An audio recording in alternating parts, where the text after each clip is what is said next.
Okay, let's start. So value of supply. In this chapter, we are going to focus particularly on three aspects as of now. Value of supply made to unrelated party with the price as the sole consideration. This is the transaction value. Okay, so this is the meaning of transaction value. Then there are certain inclusion and exclusion from value of supply, and then we are going to discuss about what is discount and application of discount. Small chapter, cute chapter, but very important, and it will come in exam definitely. There is no doubt about it. It has to come in exam, 100% guaranteed. Okay. GST is payable on supply of goods or services for consideration in the course or furtherance of business. Certain supplies made without consideration as specified in Schedule 1 of CGST Act is also taxable, that you know. There's a background of the chapter. GST is an ad valorem levy. ad valorem is a Latin phrase.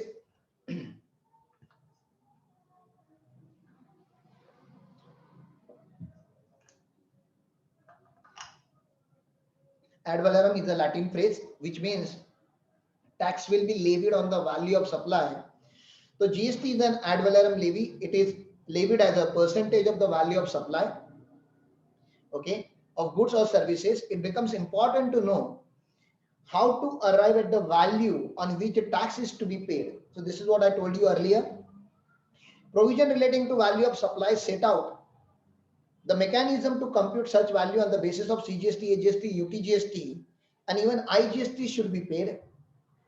Section 15 of CGST Act supplemented with the Chapter 4 determination of value of supply rules prescribing the provision of determination of value of supply of goods and services. Now, so far as valuation rules are concerned, they are not in CA intermediate syllabus, but they are in CMA intermediate syllabus. Okay. So section 15 of CGST Act provides common provisions for determining of the value of supply of goods or services. It provides the mechanism for determining the value of supply which is made between unrelated person, and when price is the only price, is the sole consideration for the supply. When value cannot be determined under section 15 as certain to specific cases, the same determined under chapter 4 determination of value of supply CGST rules. तो ये बात हमारी हो गई है. Okay. Here they are saying value of supply rules will be discussed at final level, but for CMA Inter it is there. So we will discuss from CMA Inter module for valuation rules. Some definition they have given which we have, with majority of which we have already covered. Agent क्या क्या type के होते हैं? Factor, broker, commission agent, अरहटिया, ठीक है ना, del credere agent, auctioneer, mercantile agent, ये सब बातें होती है. कंसिडरेशन का डेफिनेशन अपना हो चुका है बहुत पहले. This is the chart that we have already prepared in consideration. Okay. Market value क्या होता है? Yes, look at the definition of market value, क्योंकि जहां जहां पे वैल्यूएशन रूल फेल होता है we adopt the market value. Market value shall mean the full value. Market value shall mean the full value which a recipient of supply is required to pay in order to obtain the goods or services or the both of a like kind, uske jaisa, and quantity, utne quantity jaisa, at or about the same time, us time ke aaju baaju mein, and at the same commercial level where the recipient and supplier are not related. क्या बता रहा है कि market value मतलब एक ऐसी value जो आप एक अनरिलेटेड पार्टी को आप दे सकते हो. जैसे अगर मोबाइल का वेंडर हूं तो मेरे शॉप में अगर कोई अनरिलेटेड बायर आता है और एक रिलेटेड बायर आता है, ठीक है ना, तो रिलेटेड बायर के टाइम पे मुझे मार्केट वैल्यू असेसमेंट करना पड़ेगा. अब मार्केट वैल्यू मतलब कौन सा वैल्यू? वो वैल्यू जो मैंने अनरिलेटेड बायर को दिया था, जो सेम कमर्शियल लेवल पे था, सेम क्वांटिटी लेवल पे था, सेम क्वालिटी लेवल पे था. तो ये यहाँ पे उन्होंने पूरा मार्केट वैल्यू का डेफिनेशन यहाँ पे चार्ट में बना के दे दिया. You should go with this at least once. ठीक है. मनी का डेफिनेशन दिया है, दुनिया भर का बड़ा डेफिनेशन है मनी का. पर्सन का डेफिनेशन हमारा बहुत पहले हो चुका था. Then there are statutory provisions about the section 15 that I have just shown you from my handwritten notes. Handwritten notes are made out of statutory provisions. Subsection 4 मैंने आपको बताया, ठीक है ना. Value of supply of goods and both cannot be determined under subsection 1. The same shall be determined at the manner prescribed. और prescribed मतलब हमेशा क्या बनता है यहाँ पे? रूल्स. और जब रूल्स बनेंगे तो रूल्स में से पढ़ लेंगे हम. फिर यहाँ पे एक्सप्लेनेशन आ रहा है कि एक्सप्लेनेशन क्या होता है, रिलेटेड पर्सन कौन होते हैं, ठीक है ना। The person shall be deemed to be a related person if, तो रिलेटेड पर्सन का डेफिनेशन यहाँ पे दिया है, who are the relative, such person or officer or director of the one or ones or another's business, चलो ठीक है, तो डायरेक्टर है, ऑफिसर्स है, तो वो यहाँ पे कवर हो जाएंगे। Such person are legally recognised partner in the business, such person are employer and employ of the business, ठीक है ना। One person directly or indirectly owns or control or hold 25% or more in outstanding voting stock, मतलब 25% से ज्यादा अगर कोई share holding करता है आपकी कंपनी में, तो आप दोनों रिलेटेड पार्टी हो जाते हो। One of them directly or indirectly controls other, तो डायरेक्ट और इनडायरेक्ट कंट्रोल है आपका उस कंपनी में, मैनेजमेंट आपका बैठा है वहां पे, ठीक है ना। Both are same directly or indirectly control by the third person, ये मैंने आपको एग्जांपल दिया था, एक होता है ए और एक होता है बी, ठीक है ना। A is controlled by C, तो obviously A and C are related party, ठीक है ना। C and B is also, like C is controlling B, तो B and C is also related party, but A and B are also related party, though A and B does not have directly any interest in among them or between them, लेकिन दोनों का common control ऊपर है, दोनों का common control ऊपर है, इसलिए ये दोनों रिलेटेड होते हैं। It's like a father, these two are child of the same father, तो ये दोनों मतलब first son and father is related, second son and father is related, therefore first son as well as second son is also related. In organization level also this happens, one holding company holds one subsidiary company, that holding company holds another subsidiary company, so holding subsidiary are related parties, but subsidiary 1 and subsidiary 2 are also related party. This is what I wanted to say here. Together और directly indirectly control the third person, तो एक दो company मिलके एक third person को control करते हैं, जैसे mother plus father control the son, ठीक है ना। वैसे दो कंपनी मिलके थर्ड कंपनी को अगर कंट्रोल करते हैं तो they will become related party, and they are the member of the same family, और सेम फैमिली के मेंबर होंगे तो वो भी रिलेटेड हो जाएंगे। यहाँ पे ऐसा उन्होंने एक्सप्लेनेशन दे दिया, यहाँ से अपना एनालिसिस चालू हो जाता है, यहाँ से कोर लॉ चालू हो जाता है। The CGST law has a different provision for determining the value of supply of goods and services in the following situation: supply made solely for the price in money, monetary consideration to unrelated person, तो section 15 subsection 1 लगेगा। And supply made solely for non monetary consideration, अगर ऐसा कुछ होता है या related party के लिए होता है तो वैल्यूएशन रूल में जाना पड़ेगा, ये मैंने आपको पहले ही बता दिया है। ओके, चलो आगे चलते हैं। द ट्रांजैक्शन वैल्यू मैकेनिज्म क्या होता है? When a supply of goods और services is made between two person, ठीक है ना, who are not related to each other, ये मैंने बता दिया अनरिलेटेड है, and price is the sole consideration, ये दो तीन बार आएगा ये वर्डिंग, ये मैंने पहले ही आपको लिख के दे दिया, अभी आपको ज्यादा ध्यान देने की जरूरत नहीं है, थर्ड टाइम आया अभी फिर से, ठीक है ना। तो supply between unrelated person plus price is the sole consideration, ये जब दोनों कंडीशन सेटिस्फाई होंगे तो value of supply to be taken as a transaction value, जो रियल वैल्यू है, जो शोन वैल्यू है, डायरेक्टली आप ले लो, ठीक है ना। ये बात हो गई है। एग्जाम्पल देख लेते हैं, यहाँ पे उन्होंने एग्जाम्पल बताया हुआ है। The wholesale price of 1 metric ton cement sold by X limited in ordinary course of business, in ordinary course of business is 7,000, मतलब 1 मेट्रिक टन ऑफ सीमेंट जो सेल होता है यूजुअली वो 7,000 पे होता है। Price of 1 metric ton cement sold by X limited to unrelated consumer, related नहीं unrelated consumer, Y 6,700 पे सेल किया, मतलब 300 रुपीज का डिस्काउंट जैसा दे दिया उसको, कुछ होगा उसका बार्गेनिंग पावर, रिलेशन नहीं है, रिलेटेड क्या है उसकी वजह से नहीं हुआ है, मतलब जेन्युइनली दिया होगा। तो what do you think, GST कितने पे लगना चाहिए, जल्दी बताओ, 7,000 पे लगना चाहिए कि 6,700 पे लगना चाहिए? दो ऑप्शन है आपके पास, ऑप्शन नंबर 1 7,000, ऑप्शन नंबर 2 6,700। ये जेन्युइनली 6,700 पे सेल किया हुआ है, मार्केट प्राइस उसका 7,000 है और यूजुअली 7,000 पे सेल भी होता है, लेकिन इसने इस केस में 6,700 में दिया है। क्या लगता है आप लोगों को, क्या वैल्यू पे यहाँ पे टैक्स लगना चाहिए?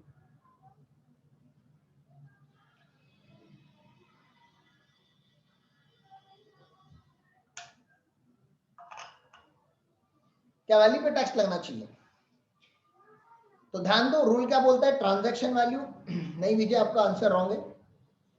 ट्रांजैक्शन वैल्यू मतलब क्या था, price actually paid, and price actually paid is 6,700। Market value कितने का था, आप ऑर्डिनरी कितने में बेचते हो आपका प्रॉब्लम है, मैं अनरिलेटेड है ना, तो मुझे आप ट्रांजैक्शन वैल्यू पे ही टैक्स लगाओगे, value of supply made by X limited to Y is 6,700. 6,700 पे टैक्स लेगा because it is the price which is actually paid or payable and not the wholesale price. ठीक है ना, ये आपको याद रखनी पड़ेगी.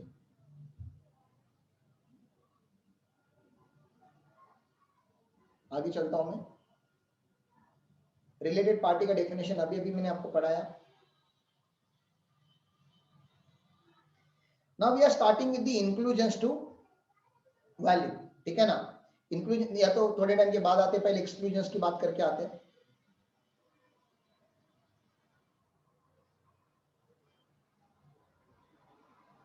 ये देखो section 15 subsection 3 exclusions to value. क्या बात की थी हमने एक्सक्लूजन्स टू वैल्यू में? Discounts are common phenomenon for the business. Business है तो डिस्काउंट देना ही पड़ता है पार्टीज को यार, उसमें क्या बड़ी बात हो गई. अभी भी आपने देखा सीमेंट का आपने डिस्काउंट पे दिया था 6,700 पे, डिस्काउंट तो देना ही पड़ता है, बिजनेस है तो डिस्काउंट है. Numerous kinds of discounts are given by the supplier to their customers, namely trade discount, cash discount, quantity discount, volume discount, performance discount. दुनिया भर के डिस्काउंट होते हैं बिजनेस में. Such discounts are reduced from the sale price of supply. Since the value of taxable supply is the transaction value, GST is leviable after deducting the discount. However, not all discounts offered by the supplier to their customers are allowed as a deduction from the value. Only such discounts which satisfy the condition prescribed under section 15 subsection 3 are allowed as a deduction from the value. The essence of condition prescribed in section 15 subsection 3 is that price as established at the time of supply should form the basis of the value. Base value होना चाहिए उसमें से. The discounts which do not fulfill the conditions specified in section 15 subsection 3 are not deductible. आप condition नहीं satisfy करोगे तो आपका deduction नहीं मिलेगा, मतलब ग्रॉस वैल्यू पे टैक्स लगेगा, डिस्काउंट को इग्नोर किया जाएगा. In such case the GST will be levied on the gross value. तो डिस्काउंट की क्या बात करेंगे सर? Discounts allowed as follows. दो टाइप के डिस्काउंट होते हैं, मैंने आपको बोला था 15 subsection 3 clause a. Discount given before और at the time of supply, मतलब सप्लाई होने के टाइम पे ही या उसके पहले आपको डिस्काउंट दे दिया तो इनवॉइस में दिखा दो. कंडीशन यहाँ पे थी and show in the invoice, तो खत्म हो गया बात. एग्जांपल क्या दे दिया है? Example for such discount can be the discount that is allowed for making the payment eight the time of supply itself. वो नहीं होता कि अभी के अभी आप पेमेंट करोगे तो एक काम करो 10,000 की चीज 9,500 में लेके जाओ, लेकिन अगर आप क्रेडिट ले रहे हो तो 10,000 की चीज 10,000 में आपको लेके जानी पड़ेगी. ठीक है ना, तो प्रॉम्प्ट पेमेंट के लिए होता है, कुछ भी हो सकता है. ठीक है ना, मॉल वगैरह में आपको दुनिया भर के डिस्काउंट मिलते हैं, ऑन द स्पॉट वाले डिस्काउंट ही होते हैं. Such discounts are thus recorded in the invoice. Record invoice में होना चाहिए. Thus GST charge. अब चार्ज ही करोगे नेट वैल्यू पे. The GST charge on the gross value less a discount recorded in the invoice. Therefore net value पे लगेगा discount. GST किस पे लगेगा? नेट वैल्यू पे. अब सेकेंड डिस्काउंट जो होता है वो होता है पोस्ट सप्लाई डिस्काउंट. ये थोड़ा मैंने बोला आपको ये थोड़ा रिस्की होता है. इसके क्वेश्चन अगर एग्जाम में आएंगे तो बहुत जल्दी क्लिक नहीं होते, मिस्टेक्स होने के पूरे चांसेस होते हैं. Section 13 section 15 subsection 3 clause b में post supply discount. It is not always commercially feasible to determine all discount before और at a time of supply और record them in the invoice. ऐसा हो सकता है बहुत सारी बात. फॉर इंस्टेंस कैश डिस्काउंट, कभी कभी क्रेडिट पीरियड देने के बाद आपने किया होगा डेटर्स मैनेजमेंट या कैश मैनेजमेंट में आपने कैश फ्लो वगैरह में किया होगा, कहीं ना कहीं तो आपने किया होगा कि आपको पता होगा कि 3 महीने का अगर हमने डेटर को क्रेडिट पीरियड दिया और अगर उसने 1 महीने के अंदर अगर हमें पैसा दे दिया तो हमें उसको कैश डिस्काउंट देना पड़ता है. अब हमें तो पता ही नहीं ना कि विद इन 1 मंथ देगा कि नहीं देगा, वो तो बाद में ही पता चलेगा. तो cash discount given for making the payment with in the stipulated time. Even though the discount is established before or at a time of supply, the supplier cannot record such discount in the invoice as he does not know if the buyer will make the payment within the stipulated time. Likewise, in case of the quantity or volume or performance discount, हमें पता ही नहीं चलेगा कि उसकी इतनी quantity complete होगी कि नहीं होगी, उसका ये परफॉर्मेंस टॉप 5 परफॉर्मेंस में आएगा कि नहीं आएगा. The supplier is not aware before or at a time of supply as to whether the buyer would purchase the requisite quantity within the stipulated time. Therefore, in this case also the discount cannot be recorded in the invoice. In such cases, initially the GST is paid on the gross value indicated in the invoice without considering the discount. आप पहले discount नहीं consider करोगे, total value पे ले लो, आप GST बाद में देख लेंगे, आगे जाके माइनस करेंगे. The supplier, however, passes the discount to the buyer subsequently by issuing the credit note. यहाँ पे जो डॉक्यूमेंट यूज होगा आगे जाके वैल्यू कम करने के लिए, वो डॉक्यूमेंट का नाम होगा credit note, debit note, credit note हम आगे जाके लॉ में पढ़ने वाले हैं. Post supply discount, that is the discounts are the discount that are allowed after supply are allowed as a deduction from the value if the following two conditions are satisfied. दो की जगह पे हम तीन करके इसको पढ़ेंगे. पहला क्या है, discount is in terms of agreement that existed at a time of supply and के आगे वाला सेकंड कंडीशन में मान लेता हूं, we work out invoice wise, आपको इनवॉइस वाइज लिंकिंग पॉसिबल होना चाहिए. एंड थर्ड कंडीशन क्या है, proportionate input tax credit is reversed by the recipient. The buyer would have to pay the GST on the gross value specified in the invoice. Thus, when the credit note is issued to him by the supplier for the discount, the buyer will reverse the proportionate credit, consequent to which the supplier's output tax liability will be reduced at the same amount. तो पहले आपका buyer जो है वो ITC कम करेगा, वो ITC कम करेगा तो आपकी जीएसटी कम होगी, ऐसे यहाँ पे ये लिखा गया है. If any of the above conditions are not satisfied, अगर ऊपर की कोई भी कंडीशन satisfied नहीं होती, then the GST liability of supplier cannot be reduced. The GST liability of supplier cannot be reduced. The supplier, however, can issue the commercial credit note for the value of discount. In such scenario, buyer will not be required to reverse any input tax credit. वो अलग से commercial invoice अलग से आप issue कर सकते हो, वो जाने दो. हमारी डिस्काउंट reduce होगा कि नहीं होगा उसकी बात हो रही, तो डिस्काउंट reduce नहीं होगा. The provisions relating to allowability of discount as a deduction from the value have been depreciated by way of diagram in the given next page. चलो ठीक है, डायग्राम दिया है उन्होंने. डिस्काउंट, ये डायग्राम इतना हमने हमारा चार्ट बनाया था, अभी ये दूसरा चार्ट आप देख सकते हो. The time of supply or before supply, इन लोगों का लॉ सेम है. At a time of supply and before supply इनका लॉ है section 15 subsection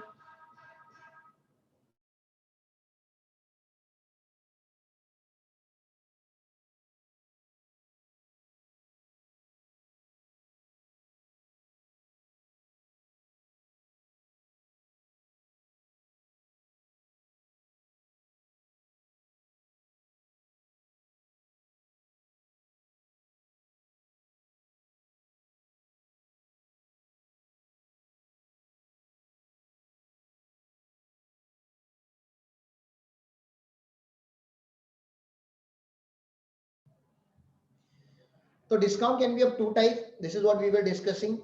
section 15 subsection 3 clause A का जो डिस्काउंट होता है वो बिफोर और एट अ टाइम ऑफ होता है, और उसका कंडीशन एकदम सिंपल था कि इनवॉइस में शो कर दो, अगर शो किया तो आपको discount not included in the value of supply, मतलब रिडक्शन करने के लिए दे देंगे.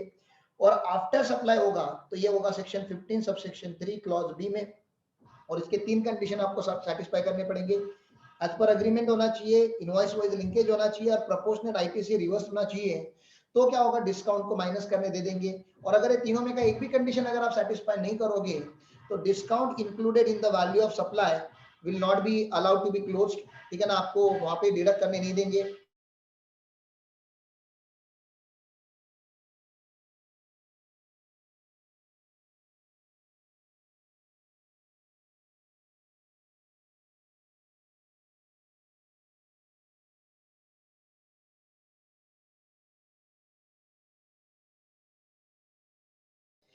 अभी यहाँ पे क्या कर दिया, सीबीआईसी जो है हमारी, उन्होंने कुछ क्लैरिफिकेशन दे दी है कि कुछ अलग अलग टाइप के जो डिस्काउंट्स होते हैं, आपने जो मॉल में खास करके ऑब्जर्व किए होंगे, उसका ट्रीटमेंट हम कैसे कैसे करेंगे. ठीक है ना. तो यहाँ पे उन्होंने क्या बोला, allowability of certain specific type of discount, इसके ऊपर एक क्लैरिफिकेशन आ गया, सर्कुलर आ गया, सीबीआईसी ने दे दिया. तो स्टैगर्ड डिस्काउंट, बाय मोर सेव मोर, ये आजकल अमेजोन पे भी चल रहा है. ठीक है ना, कि आप 2 क्वांटिटी लोगे तो आपको इतना डिस्काउंट, 10 क्वांटिटी लोगे तो इतना डिस्काउंट. आप जितनी ज्यादा क्वांटिटी लोगे उतना ज्यादा डिस्काउंट होता है. तो ये यहाँ पे क्या हो रहा है, in case of staggered discount the rate of discount increases with increase in the purchase volume. For example 10% discount for the purchase of above 5000, 20% discount for the purchase above 10000 and 30% discount for the purchase above 20000. अब ये discount तो आपको purchase करने के time पे ही पता होगा, purchase करने के टाइम पे पता होगा तो आप इनवॉइस में दिखा देना, और इनवॉइस में दिखा दोगे तो क्या हो जाएगा, इसका आपको रिडक्शन मिल जाएगा, आपको एक्सक्लूजन मिल जाएगा, उस डिस्काउंट के ऊपर आपको टैक्स भरने की जरूरत नहीं है। लेकिन कुछ डिस्काउंट ऐसे होते हैं, पीरियोडिक या ईयर एंडिंग डिस्काउंट होते हैं या वॉल्यूम डिस्काउंट होते हैं, ये हमें स्टार्टिंग में नहीं पता होते, ये हमें ईयर खत्म होने के बाद ही पता चलते हैं, ठीक है ना। These discounts are offered by the supplier to their stockist. Usually वहां पे जाते हैं, मतलब ये B2B में जाते हैं। अब जरा समझो, ये B2C में नहीं जाते, ये B2, क्योंकि क्वांटिटी में तो आप कंज्यूमर तो क्वांटिटी में परचेस नहीं करता, एक B2B एक रिटेलर होलसेलर से क्वांटिटी में परचेस करता होगा, होलसेलर डिस्ट्रीब्यूटर से क्वांटिटी में परचेस करता होगा, तो इसलिए उनको स्टॉकिस्ट लेवल पे ये बात हो रही है। For example, get additional discount of 1% if you purchase 10,000 pieces in a year, give additional discount of 2% if you purchase 15,000 pieces in a year. Such discounts are established in terms of agreement enter into or at a before time of supply, though not shown in the invoice. Invoice में तो दिखा नहीं सकते, लेकिन आपके बीच में agreement तो होना चाहिए ना। सडन डिस्काउंट यहाँ पे माइनस कभी नहीं होता, याद रखना, ठीक है ना। As actual quantum of such discount gets determined after supply has been affected, ठीक है, and generally at a year end. In a commercial parlance मतलब commercial common sense, such discounts are colloquially, ये क्या अजीब सा वर्ड है पता नहीं, referred as a volume discount, मतलब ये ऐसे भी रेफर किया जाता है as a volume discount. Such discounts are passed by the supplier through the credit notes. ये डॉक्यूमेंट उन्होंने बता दिया कि आपको ये डिस्काउंट पास ऑन करने के लिए क्रेडिट नोट देना पड़ेगा, क्योंकि क्रेडिट नोट से ही सामने वाले का प्रोपोर्शनेट आईटीसी कम हो सकता है। This is the only document which will reduce his ITC का क्रेडिट, ठीक है ना। Such discounts are excluded to determine the value of supply provided they satisfy the parameters laid down in section 3. चलो ठीक है, यहाँ पे बात हो गई, तीनों कंडीशन सेटिस्फाई करने पड़ेंगे आपको। सेकेंडरी डिस्काउंट, अब ये क्या होता है, these are the discounts which are not known at the time of supply or offered after the supply already made. Supply खत्म होने के बाद सडनली बता देते हैं आपको कि डिस्काउंट आने वाला है। For example, Mrs A supply 10,000 packets of biscuit to Mrs B at a 10 पर पैकेट। अब बिस्किट का, केक का, फूड आइटम्स का एक लाइफ होता है, पेरिशेबल लाइफ होता है, और उस लाइफ के बाद आप कभी मॉल में जाओ, देखो जो फ्रेश स्टॉक आता है ना उस पर डिस्काउंट नहीं देते हो, जो पुराना स्टॉक होता है ना उस पर 20% ऑफ 30% ऑफ मॉल में दिया जाता है। क्यों? क्योंकि उनको पता है कि अगर ये और एक आध हफ्ते में और या 2 हफ्ते में अगर हम सेल नहीं कर पाएंगे अगर इसको, तो ये एक्सपायर होने के चांसेस ज्यादा है, और एक्सपायर हो जाएगा तो 100% लॉस होगा। 100% लॉस होने से अच्छा है इसको एक सेल्स पुश डिस्काउंट करके हम क्या कर देते हैं, एक्स्ट्रा वैल्यू पे हम डाल के इधर,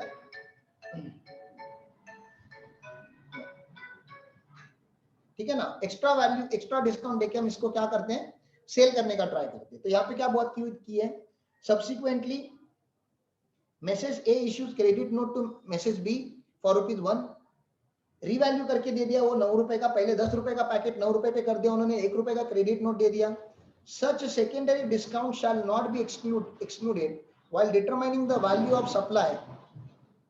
As such, discounts are not known at the time of supply. ये डिस्काउंट आप माइनस नहीं कर सकते, ये हैपेजार्ड डिस्काउंट है, ये आपने सडनली दिया है, रैंडमली ये डिस्काउंट दिया गया है, ये डिस्काउंट माइनस नहीं होगा।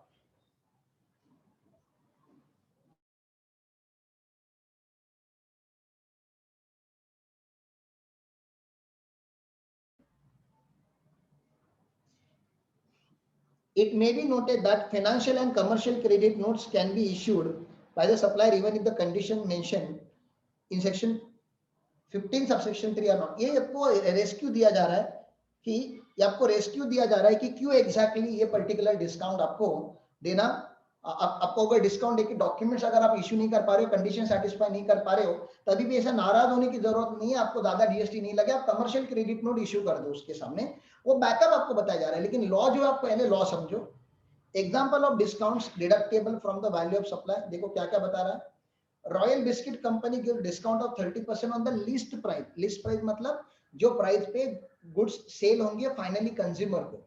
अब डीलर लेवल पे एमआरपी पे गुड्स परचेस नहीं होते, नहीं तो दुकान कैसे चलेगी। एमआरपी अगर 10,000 की है तो आप 10,000 पे डीलर को सेल नहीं कर सकते, डीलर को तो डिस्काउंट पे देना पड़ता है, ठीक है ना। टू इस डिस्ट्रीब्यूटर तो डिस्काउंट पे दिया 30% के, लिस्ट प्राइस 10,000 है तो 7,000 में इसको मिलता है, ठीक है ना। That's for the carton of spice bix, कोई नई बिस्किट का उन्होंने ब्रांड दे दिया यहाँ पे। The invoice list price mention is 200 rupees. तो 200 रुपए का इनवॉइस प्राइस है, लेकिन ये पे कितना करेगा, ये पे करेगा ओनली 140। तो ये जो 30 का डिस्काउंट है या 30% का डिस्काउंट है, ये इनवॉइस में शो करना चाहिए, ठीक है ना। The value of 140, the value is 140, क्यों, क्योंकि discount is allowed at the time of supply and shown in the invoice. अब आपने इनवॉइस में दिखाया होगा तो ये आपको माइनस करने मिलेगा, आपको जीएसटी भरना पड़ेगा 140 पे। इन शॉर्ट इस एग्जांपल में आपको जीएसटी भरना पड़ेगा 140 पे, लिस्ट प्राइस पे नहीं भरना है, 200 पे नहीं भरना है। ओके, पोस्ट सप्लाई डिस्काउंट, उसका एक एग्जांपल देख लो। The agreement of Raju electronic appliance with the dealer is that, agreement में बोल दिया है, ये जो भी मैन्युफैक्चरर है उसने अग्रीमेंट में बोल दिया है, ठीक है ना। The Raju electrical appliances with the dealer is that the purchase of rice cooker over 1000 pieces in a Diwali month will be entitled them to a discount of 5% per packet. अब अगर 1000 से ज्यादा दिवाली के सीजन में क्या होता है, कुकर वगैरह मिक्सर वगैरह ज्यादा बिकते हैं, लोग शॉपिंग ज्यादा करते हैं, तो बता रहे कि 1000 से ज्यादा आइटम अगर आप बेच पाओगे करंट ईयर में तो आपको हम एडिशनली 5% डिस्काउंट देंगे, ऐसा पहले अग्रीमेंट में बोल दिया है। तो condition number 1 satisfied. Therefore, the quantum of discount can be determined only at the end of the Diwali month. तो दिवाली खत्म होने के बाद ही पता चलेगा, अपनी करंट ईयर में नवंबर के बाद ही पता चलेगा। However, since the agreement relating to discounts was in existence at the time of supply, and the discount can be worked out for each invoice, वो invoice में linking कर देंगे, tally में entry मारने कोई बड़ी बात नहीं है, and such post supply discount will be allowed as a deduction, इसको deduction देंगे हम from the value of supply of rice cookers, जो कुकर है उसमें से माइनस करने दे दिया जाएगा। Raju electrical appliances can issue credit note for 5%, ये डॉक्यूमेंट बता रहा है कि क्रेडिट नोट देना पड़ता है। जब भी वैल्यू डिक्रीज करोगे तो क्रेडिट नोट, वैल्यू इंक्रीज करोगे तो डेबिट नोट, ऐसा जीएसटी का रूल है, वो आप याद रखो थोड़ा सा, ठीक है ना। along with the GST and claim the adjustment of excess tax paid, the dealer must reverse the proportionate input tax credit on the relevant stock to bring it with the reduced tax, चलेगा वो तो उनको करना ही पड़ेगा। अब next, Pink and Blue Private Limited sold goods to Orange Private Limited, ठीक है ना, on 15th January at 50,000 rupees exclusive of taxes and discounts.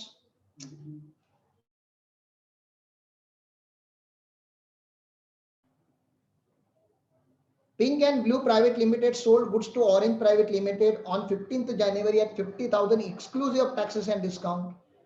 Charge 9,000 as IGST, ठीक है ना, एक्सक्लूसिव टैक्सेस एंड डिस्काउंट। और चार्ज कितना किया है उन्होंने, 9,000 IGST, क्योंकि 50,000 का 18% 9,000 होता है।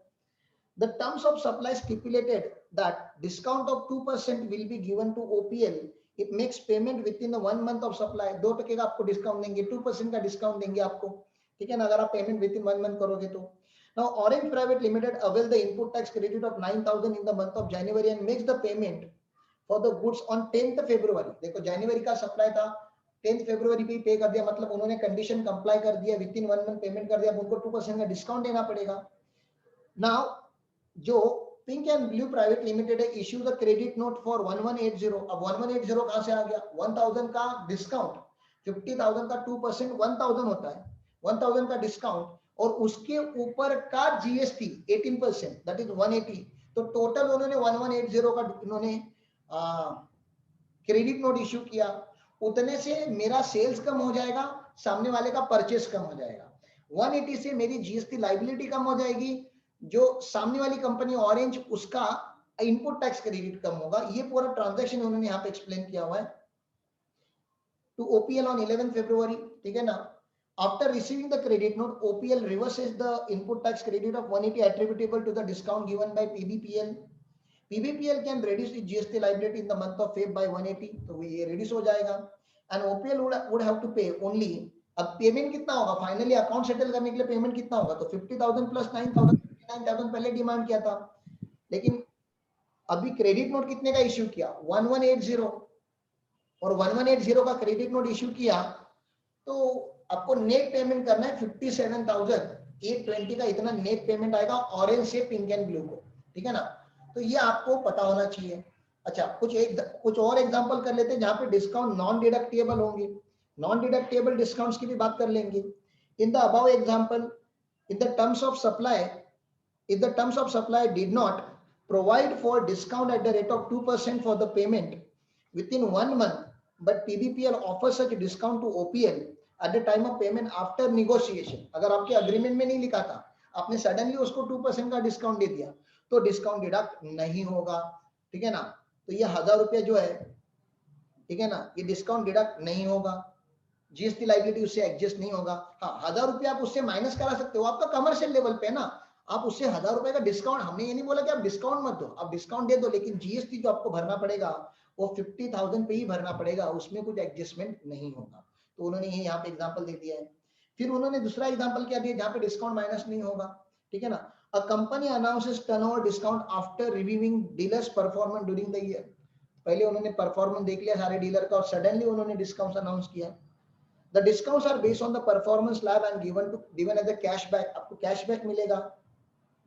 अब ये डिस्काउंट आपको पहले से पता थे क्या? आंसर इज नहीं। तो जो अग्रीमेंट में नहीं था, जो पहले से हमने नहीं बताए थे, वो डिस्काउंट आपको माइनस करने नहीं देंगे। As these discounts were not known at the time of supply of the goods, they will not be deducted from the value of those goods. Hence, the company will not be able to adjust the excess tax paid on its tax liability. तो आप tax liability adjust नहीं कर सकते, tax liability आपको gross पे ही भरनी पड़ेगी, ठीक है ना, एडजस्टमेंट कुछ होने नहीं वाला। Supplies where the value can not be determine, अगर आप वैल्यू डिटरमाइन नहीं कर पाओगे 15 सबसेक्शन 1 में, ट्रांजैक्शन वैल्यू एक्सेप्ट नहीं होगी, तो वैल्यूएशन रूल लगेंगे, और वैल्यूएशन रूल लगेंगे, ये बात तो हमारी पहली हो गई। और वैल्यूएशन रूल सीए इंटरमीडिएट के सिलेबस में नहीं है, सीएमए के सिलेबस में, उनके मॉड्यूल में से मैं पढ़ा दूंगा। तो यहाँ पे मेरा एक्सक्लूजन का राउंड 2 खत्म हो जाता है, मेरा सेक्शन 15 सबसेक्शन 1 एंड 15 सबसेक्शन 3, ये दो सेक्शन खत्म हो जाते हैं। अब बच गया 15 सबसेक्शन 2, उसकी बात हम नेक्स्ट लेक्चर में करते हैं। आप नेक्स्ट लेक्चर मुझे ज्वाइन करो 12:30 को, प्लीज ज्वाइन में 12:30। तब तक ये जो वीडियो हमने रिकॉर्ड किया अभी वो प्रोसेस हो जाएगा, प्लीज ज्वाइन में 12:30। और जितना मैंने पढ़ाया हुआ है वो आपके मॉड्यूल में है, आपके मॉड्यूल में पेज नंबर 256 पे है, जरा गो थ्रू कर लो, जरा देख लो, ठीक है ना, नजर मार लो, जरा पढ़ लेंगे बाद में अपन लोग, लेकिन आप देखना चालू करो, कुछ एग्जाम्पल हो सॉल्व करना चालू कर दो।